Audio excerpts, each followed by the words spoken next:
Assalamu alaikum students, welcome back in Wisdom Volcano Chemistry SLOs to learn today relate bond energy with bond strength। एक तो हमें bond energy को देखना है और उसके अलावा bond strength को कि इन दोनों का आपस में क्या रिलेशन है उनको हमने रिलेट करना है। उसके बाद हमने पढ़ना है define the term bond length. ये दो SLOs आज हम कवर करेंगे और इसमें देखेंगे कि ये है क्या चीज़। पहले तो हम ये देखेंगे और उसके बाद हम देखेंगे बॉन्ड लेंथ की डेफिनेशन।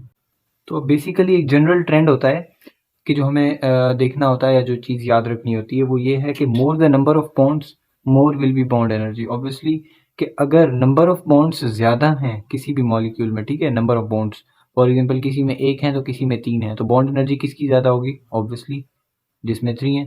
3 बॉन्ड्स जिसमें यानी कि नंबर ऑफ बॉन्ड्स ज़्यादा तो बॉन्ड एनर्जी ज़्यादा। अब इसमें बॉन्ड एनर्जी को हमें रिलेट करना है बॉन्ड स्ट्रेंथ के साथ, ठीक है।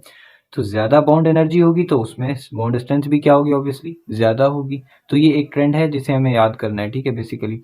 तो उसके बाद एग्जांपल के तौर पर अगर हम देखें तो एग्जांपल में carbon carbon to carbon bonding देखते हैं, कार्बन टू कार्बन, ठीक है, कार्बन टू कार्बन बॉन्डिंग देखते हैं कि फॉर एग्जांपल अगर कार्बन टू कार्बन बॉन्डिंग में सिंगल बॉन्ड है तो इसकी bond energy approximately 345 kilo joule per mole होती है, ठीक है।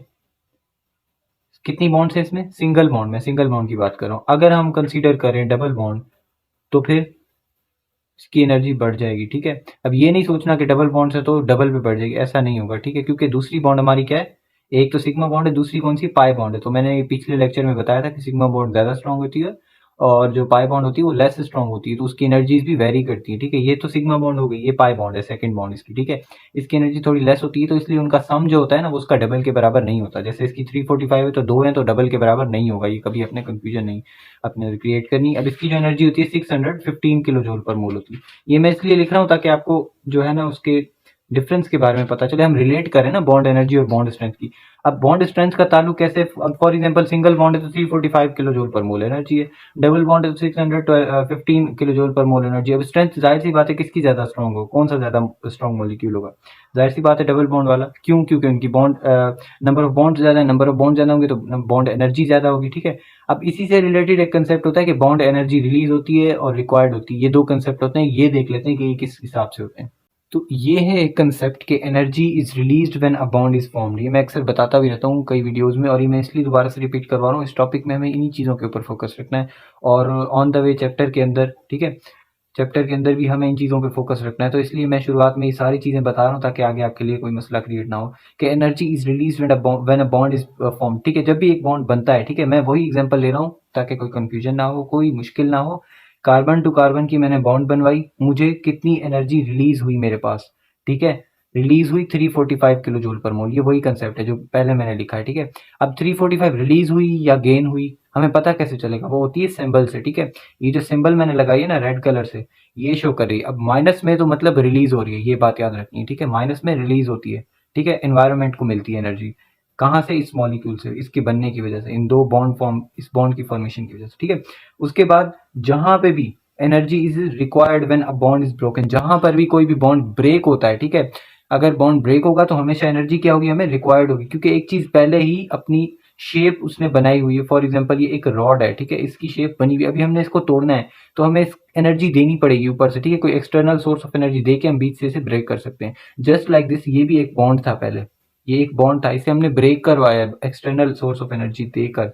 फिर एनर्जी हमने दी कितनी इसको? 345। सेम है दोनों में, चाहे बॉन्ड बन रही है चाहे बॉन्ड जो है वो टूट रहा है, ठीक है, दोनों में। बस फर्क किस बात का है? एक तो सिंबल का ख्याल रखना है और ये फोकस करना है कि बॉन्ड बन रही है या और बन रही है तो एनर्जी रिलीज हो रही है, और अगर बॉन्ड ब्रेक हो रही है, ब्रोकन, तो फिर एनर्जी हमें चाहिए होगी, ठीक है, हमें उसे ब्रेक करने के लिए, ठीक है। तो ये कंसेप्ट हमें याद रखना है इसके अंदर। अब इसी से रिलेटेड एक और कंसेप्ट है एक्सोथर्मिक रिएक्शन और एंडोथर्मिक रिएक्शन। बहुत ही सिंपल है, आपने सुना होगा। तो अब उसी कंसेप्ट से अगर हम रिलेट करें कि एक्सो मीन्स आउट, यानी कि एनर्जी का फ्लो आउटसाइड, ठीक है। थर्मिक मीन्स टेम्परेचर, टेम्परेचर या हीट एनर्जी, ठीक है, हीट एनर्जी का फ्लो आउटसाइड हो, ठीक है। जो हीट, जाहिर सी बात है, जो एनर्जी हम कह रहे हैं रिलीज हो रही है या हमें रिक्वायर्ड है, वो कौन सी फॉर्म में होगी? वो हीट की फॉर्म में होगी, ठीक है। वो एनर्जी हमें हीट की फॉर्म में, फॉर एग्जाम्पल दो बॉन्ड्स हमें कार्बन कार्बन की ब्रेक करनी तो हमें हीट देनी होगी उसे, वो एनर्जी ऑफ की फॉर्म क्या है? उसे हम कहते हैं हीट, ठीक है, ये बात भी याद रखनी है। और अगर हमारी रिलीज होगी एनर्जी, वो भी किस फॉर्म में होगी? एनर्जी हीट की फॉर्म में रिलीज होगी, ठीक है। तो एक्सोथर्मिक वो रिएक्शंस होते हैं जिनके अंदर energy is released, energy release होती है इन रिएक्शंस में भी, ठीक है। तो इसमें भी जो हमारे पास रिलीज होगी तो सिंबल कौन सी लगाएंगे, नेगेटिव सिंबल, ठीक है, नेगेटिव। इसी तरह एंडोथर्मिक वो होते हैं जिसमें एनर्जी रिक्वायर्ड हमें चाहिए होती है, एनर्जी इज रिक्वायर्ड, एनर्जी चाहिए होती है हमें बॉन्ड्स को ब्रेक करने के लिए, ठीक है। तो एंडो मीन्स इनसाइड और thermic means energy, heat energy, ठीक है, हीट एनर्जी से रिलेटेड, ठीक है। तो एनर्जी हमें रिक्वायर्ड होती है।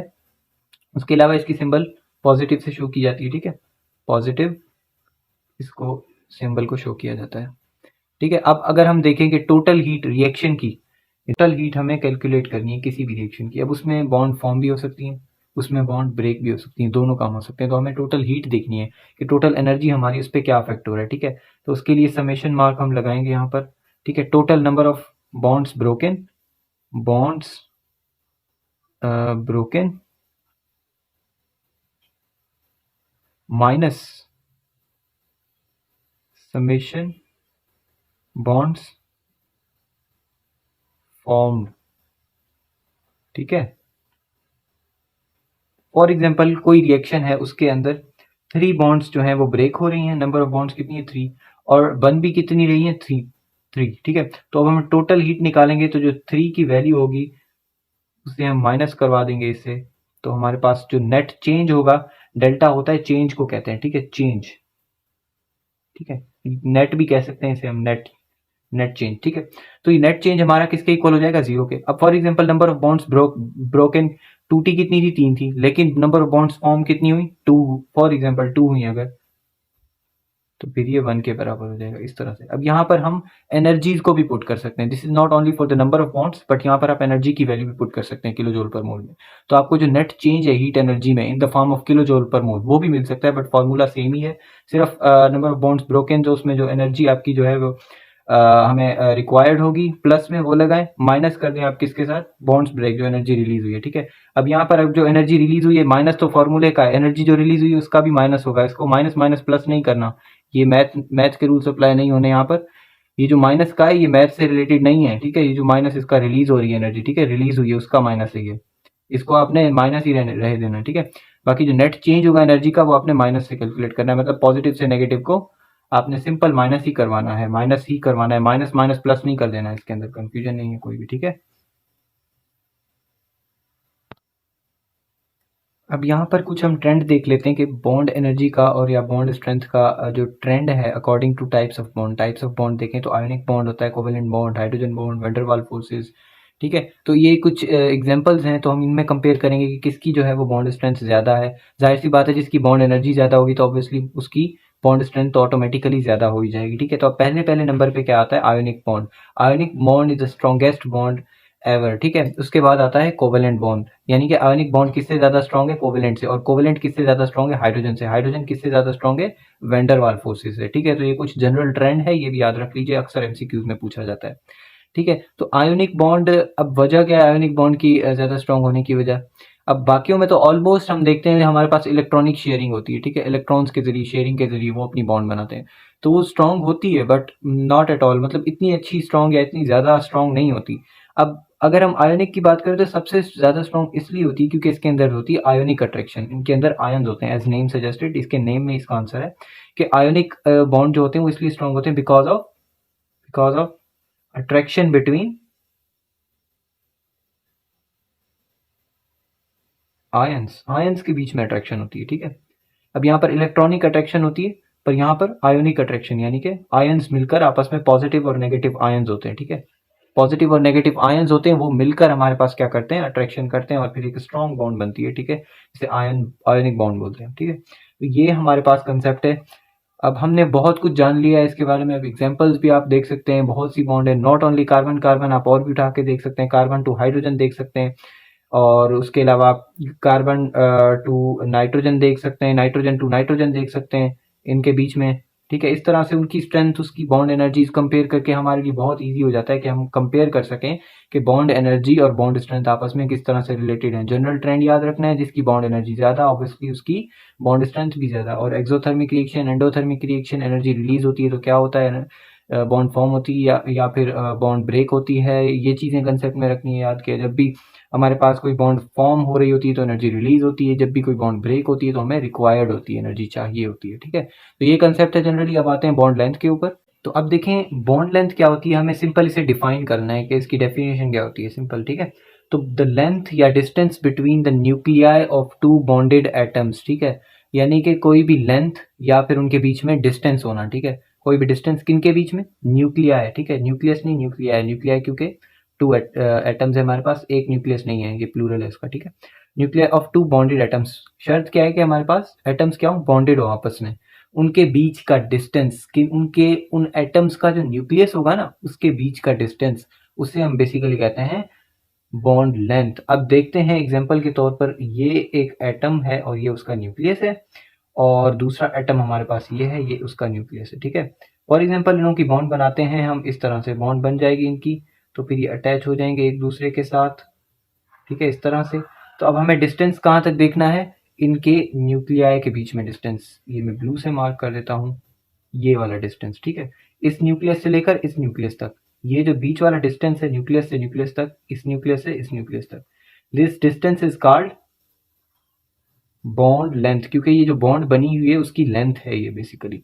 और ये बॉन्ड बनती भी न्यूक्लियस की वजह से ही, न्यूक्लियर अट्रैक्शंस होती हैं। ठीक है, उनकी वजह से ही बॉन्ड्स बनती हैं। ठीक है, उनकी इलेक्ट्रॉन के साथ अट्रैक्शंस होती हैं, फिर फर्दर इलेक्ट्रॉन की जब न्यूक्लियस से रिलेटेड अट्रैक्शन होगी तो ही वो नेक्स्ट इलेक्ट्रॉन या फिर नेक्स्ट जो न्यूक्लियस है उसकी तरफ अट्रैक्ट होगा। ठीक है, यहाँ पर होते हैं इलेक्ट्रॉन्स, जो शेल्स होते हैं ना एटम्स के, वहाँ पर इलेक्ट्रॉन्स होते हैं। वो इलेक्ट्रॉन्स फिर यहाँ का पॉजिटिव न्यूक्लियस पॉजिटिवली चार्ज होता है, वो उसे अट्रैक्ट करता है तो जाके बॉन्ड बनती है। इस तरह से बॉन्ड्स हमारी बनती हैं, इलेक्ट्रॉनिक शेयरिंग होती है बिटवीन एटम्स। ठीक है, तो इस तरह से तो उन दो न्यूक्लियस के बीच का जो डिस्टेंस होगा, शर्त क्या है कि बॉन्डेड हो, ये अनबॉन्डेड है, इनके बीच में नहीं, अनबॉन्डेड, इनके बीच में नहीं, अनबॉन्डेड के बीच में नहीं, जस्ट इन बॉन्डेड, ये कंसेप्ट है। Now I have a question from you के अब आप बताएं मुझे इनमें से, इन तीनों की में से सबसे ज़्यादा बॉन्ड लेंथ किसकी होगी, और उसके अलावा मुझे आप ये भी बताएं कि इन तीनों में से सबसे ज़्यादा बॉन्ड स्ट्रेंथ किसकी होगी। क्या इसका आंसर होना चाहिए? वीडियो पॉज कीजिए, सोचिए, पीछे देखिए भले, but I need the answer. So अगर हम देखें कि बॉन्ड स्ट्रेंथ की बाद में बात आएगी, पहले हम बात करेंगे बॉन्ड लेंथ की। हमें स्ट्रक्चर से क्या नजर आ रहा है कि बॉन्ड लेंथ किसकी छोटी होगी, जाहिर सी बात है इसकी, क्योंकि इसके न्यूक्लियस, इन दोनों न्यूक्लियस के बीच में डिस्टेंस बहुत थोड़ा है, फिर इनके बीच में थोड़ा ज़्यादा है, इनके बीच में और ज़्यादा है, इसकी लेंथ कम होगी, लेंथ इसकी कम होगी, लेस। ठीक है, इसकी लेंथ क्या होगी, ज़्यादा होगी, लेंथ इसकी ज़्यादा है। ठीक है, अब इसकी लेंथ ज़्यादा है तो इसकी अट्रैक्शन स्ट्रांग होगी या इसकी अट्रैक्शन स्ट्रांग होगी, जाहिर सी बात है। तो उल्टा हिसाब है, बॉन्ड लेंथ बढ़ गई तो स्ट्रेंथ कम हो जाती है। ठीक है, वो क्यों होती है, अब इसमें कंफ्यूज होने की बात नहीं है, जाहिर सी बात है भाई। अगर फॉर एग्जांपल टू इलेक्ट्रॉन्स हैं, या एक प्लस चार्ज इधर है, एक नेगेटिव चार्ज इधर है, वो जितना करीब आएंगी उतनी अट्रैक्शन बढ़ेगी ना उनकी। फॉर एग्जांपल दो मैग्नेट्स हैं, ठीक है, दो मैग्नेट्स, एक मैग्नेट मैं इधर रख देता हूँ, एक मैग्नेट इधर, इनके बीच में अट्रैक्शन होगी, मैं इनको इतना डिस्टेंस पे कर दूं, इतने डिस्टेंस पे, तो क्या अट्रैक्शन उस तरह से हो पाएगी जिस तरह से यहाँ पे हो रही थी? नहीं हो पाएगी। इसी तरह न्यूक्लियस का डिस्टेंस बढ़ेगा तो अट्रैक्शन कम हो जाएगी, इसलिए बॉन्ड स्ट्रॉन्ग किसका होगा, इसका होगा स्ट्रॉन्ग। ठीक है, स्ट्रॉन्ग बॉन्ड फॉर्म होगी इधर, और यहां पर भी स्ट्रांग होगी, लेकिन इसके मुकाबले में स्ट्रांग नहीं होगी, इसके मुकाबले में स्ट्रांग होगी। ठीक है, यहां पर वीक बॉन्ड, तो बॉन्ड स्ट्रेंथ किसकी कम हुई, लेस बॉन्ड स्ट्रेंथ,